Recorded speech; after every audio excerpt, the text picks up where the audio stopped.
Alrighty, welcome back everyone. We just talked about Notre Dame getting that huge win in the Orange Bowl, moving on to the national title for the first time since 2012, looking for their first national title since all the way back in 1988. But remarkable game from Marcus Freeman, remarkable game from that coaching staff. Let me fix my hair here for a second. Remarkable game from that coaching staff. Did an incredible job with this team all year, and they won a game that on paper it looked like they had no business in winning. And that's what we got to talk about now. Where does Penn State go from here? Because the reality is, it feels all the same, doesn't it? I mean, I'm not a Penn State fan. Maybe some Penn State fans can tell me what they think about this segment afterwards. But at the end of the day, this one hurts. There's really no other way to put it. I mean, it's one of those things where it was there. It was there every single second of that game. There was a moment where you could have taken it. Drew Allar could have made one big throw. You could have broken one big run. You could have gotten one pick. Whatever it was, there was plenty of chances to win this game, and you come out on the wrong side. And now you're looking up and wondering, what does 2025 look like? What does this program look like going forward, not even to 2025, beyond 2025? And I think one of the bigger questions, we'll get to James Franklin here in a second, I can promise you that, but you got to start with Drew Allar. He had an obvious problem in that game. There's no doubt about that. He obviously did not play his best football, was barely over 50% completion, did not do much of anything to really give Penn State a great chance to win that game. The other side of that coin is a wide receiver did not catch a pass in this game for Penn State, and I wish that was a surprise to me. It's a very, very surprising stat overall. When you talk about Penn State, it's not that crazy. These running backs, that tight end, Tyler Warren and Luke Reynolds, are the only guys to speak of when you talk about the game changers on that offense and the guys that can really make plays catching the ball out of the backfield. So there's plenty of time to put blame on Drew Allar. There's plenty of time to critique him and tear him apart and find ways for him to get better. And there's a lot of different ways. His heart rate does have to slow down. His feet have to be a little bit more planted to the ground instead of a little bit all over the place. He just got to be more careful. But on top of all of that, they got to give him guys. You know, it's no disrespect to what Trey Wallace is. It's no disrespect to what Omari Evans can be and all of those guys, but they don't have a game changer at wide receiver. And if you're Penn State and you're trying to compete for a national title, you're not going to do that without a game changer at wide receiver. Even Notre Dame yesterday, they don't necessarily have a quote-unquote game changer. Jaden Greathouse stepped up at the right moment, got over 100 yards and a touchdown, and that was enough. You don't necessarily need a guy that's going to hit you over the head, go for 250 yards and 4 scores in a game. You just need a guy that can make some plays. You just need a guy that you can send downfield and feel confident that he's going to come down with that football. And then you obviously do need to get more from Drew Allar to get him that football in the right situations and make sure that it's on target. So Drew Allar has plenty of things to work on. I think he is an elite talent. I can promise you he is not going into the NFL draft. That's something that was kicked around this week. I can almost promise you he will officially be back in Happy Valley, and I think it's good for him. I think he's a really, really, really talented quarterback. I think he's a guy that can very well go number 1 overall when you come to 2026 NFL draft, but he's got work to do. There's no doubt about that. Every single time that he faces an outright elite defense, he does not look like himself, and that's something that has to change going forward, or this thing is going to get ugly in a hurry. And then you got to talk about the guys that are walking out the program. And we'll get into those guys in a little bit. But Tyler Warren, Abdul Carter, those are the biggest names, no doubt about that. And it's a load to replace this guy, excuse me. When you talk about that defense, they have so many things going for them. We'll talk about a couple of the guys that could come back here in a second. But this Abdul Carter guy is game-changing in every sense of the word. And they will not have an Abdul Carter on next year's team. No one will. No one has an Abdul Carter right now except for Penn State. So that's the reality. This defense is going to have to be better on the back end. They're going to have to be much better at the linebacker position. That was one that I really highlighted going into this game. I thought that was going to be a huge plus for them. They got taken advantage of in a lot of different ways. Those linebackers, especially in coverage against running backs, they really struggled. So Kobe King needs to take a step up. Tony Rojas, big time, needs to take a step up. Dom DeLuca, all of these guys just need to play better football because that guy walking out the door is like 3 guys walking out the door, and you're going to have to find a way to replace them in the aggregate, as they call it. But a lot of different things to talk about. This guy is the main thing to talk about, and I hate to do it, if I'm being totally honest, because I like James Franklin. I think he's a very good head coach. I think he's someone that absolutely can win a national title. I think he can do it at Penn State. I understand that this doesn't mean anything to Penn State fan because you're 1-15 against top 5 opponents in his tenure. Marcus Freeman has beat more top 5 teams in the last 8 days than James Franklin has beaten his entire time at Penn State. So I get it. I'm not here to tell you that you're crazy to be mad at James Franklin. I'm not even here to tell you that you're crazy to think that he should be fired. What I am here to tell you is you are not as far away as it feels like. If that kick does not go in and you go to overtime and you win that game, the conversation is totally different, even though a couple of plays just have changed. So that's the reality of this sport. It is so fickle. The ball is so weird. It bounces different directions. And at a certain point, it's going to bounce your way. As crazy as that sounds, as long as this has taken for it to get there, it is going to bounce your way and you're going to get one of these wins.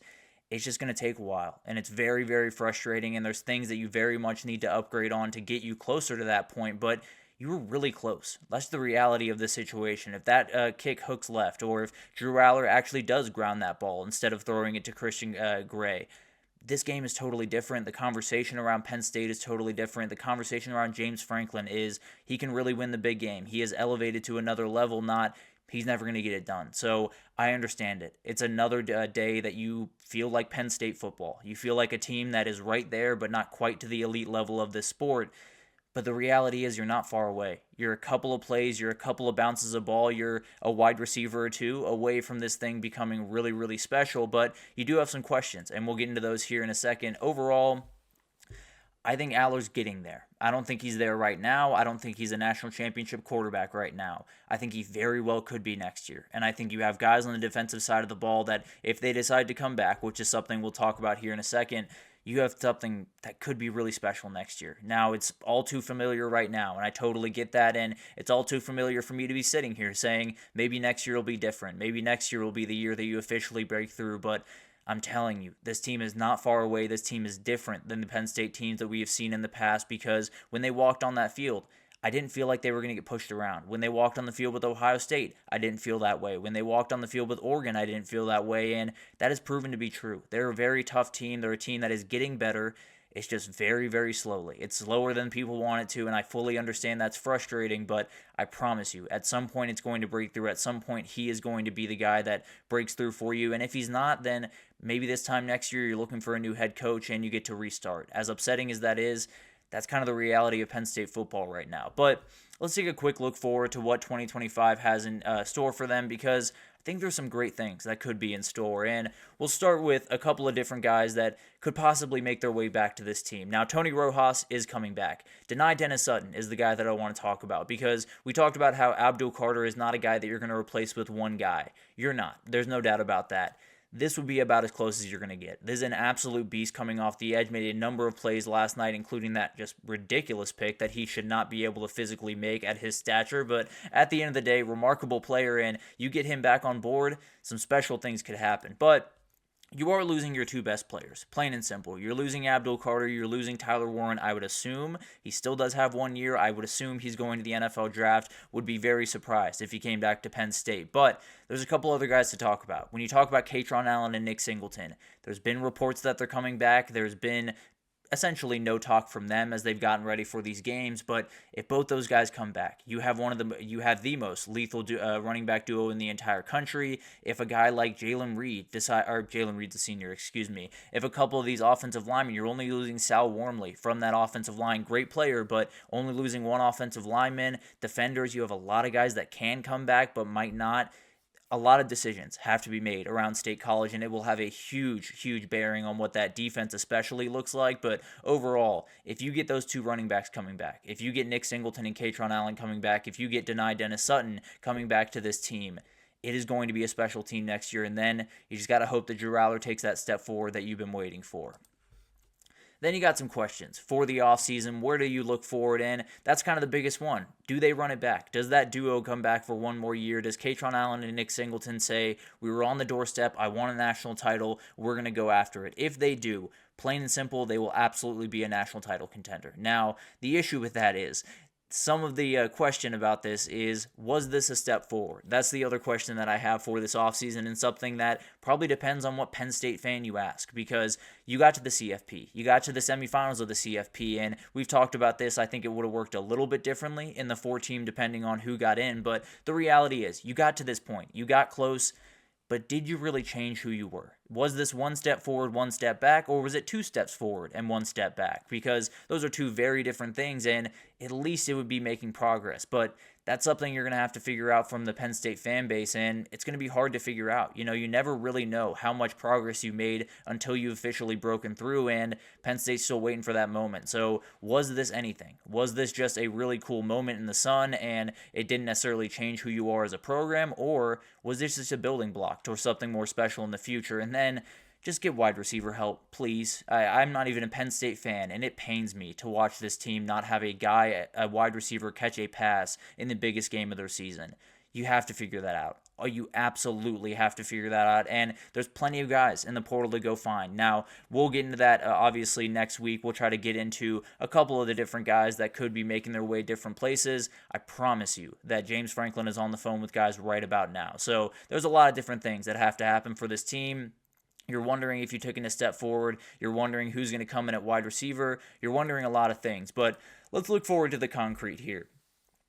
Nevada, FIU, Villanova to open your season. You will go 3-0. There's no doubt about that. If you don't go 3-0, then go and scrap the season. We'll move on to 2026 with a new head coach. I can almost imagine. But then you do have Oregon in the regular season, a little bit of a Big Ten championship rematch. You're at Ohio State. You do get Indiana. You're at Iowa. This is a tough schedule. It's not necessarily impossible. You do get a Northwestern team that should be manageable. Nebraska is one that's still up in the air and is up in the air pretty much every single year. Michigan State is one that I'm watching pretty closely. Rutgers as well. So we'll figure out how hard this schedule is. From what it looks right now, I think it's manageable. I think the way you look at it in a normal Penn State season, you'd be looking at this and saying 10-2. Now, if Drew Allar takes that next step forward, if they find those running backs, if those running backs come back, if they find those wide receivers, some special things could happen. But at the end of the day, it does look like another year that it could just be another Penn State year. We'll figure that out in time. Obviously, plenty of time to look into next year for them. But this is it. You're here yet again. The Penn State season ends a little bit earlier than Penn State fans think it would or think it should, and you're anxiously awaiting a number of decisions and where they stand. Obviously, Abdul Carter's out the door. I would fully expect Tyler Warren to be out the door at some point today. And then you got to wait for the rest of the guys. Nick Singleton, Katron Allen, Denai Dennis Sutton, all of these guys, if they find their way back to State College, if Drew Allar can take that next step forward, which is a lot of ifs. I fully understand that, and I fully understand that's not the world you want to be living in anymore. You want to be living in concretes. You want to be living in, we are going to Atlanta for a national title. But the criticism will be fair. You can go after this guy. I fully understand it. He has made a number of mistakes, and he made a number of mistakes last night. And it's painful. I totally get that. But I'm telling you, this team is just a little bit different. This team was a little bit different than every other Penn State team that I've seen, not necessarily because they won more games or not necessarily because they broke through that glass ceiling, but because they were just tougher. Every time they got on the field with a Notre Dame, a Ohio State, and Oregon, I didn't shudder. I didn't worry about what they were going to do. I didn't worry about a blowout incoming. I just wondered if Penn State was going to be able to win the football game. So I understand it's not the step that you wanted to take this year. If you're a Penn State fan, I understand it's been remarkably slow progress, and I can't promise that 2025 is going to be a great success, but I can promise you that there are signs pointing towards that. I think Drew Allar can take that next step forward. I think those running backs very well could come back to State College, and I think you're going to have a defense that is going to have talent on it. If it's not going to have the world-breaking talent of Abdul Carter, it has plenty of guys, especially if Denai Dennis Sutton comes back. So, frustrating time for Penn State, no doubt about that. Plenty to look forward to in 2025, and we will break that down in more detail as we go off the next couple of weeks and obviously into the offseason. But frustrating, no doubt about that. We'll see what 2025 holds. Notre Dame, you're on to the national title, and you get to sit pretty for another couple of days, and you get to wait for one of these teams we're about to talk about. But let's take our second break here, and when we come back, let's talk about Ryan Day, and let's talk about what his future holds, even if they win a national title. Could he be on the way out of Ohio State? And we'll talk about that right after this, so stick with us.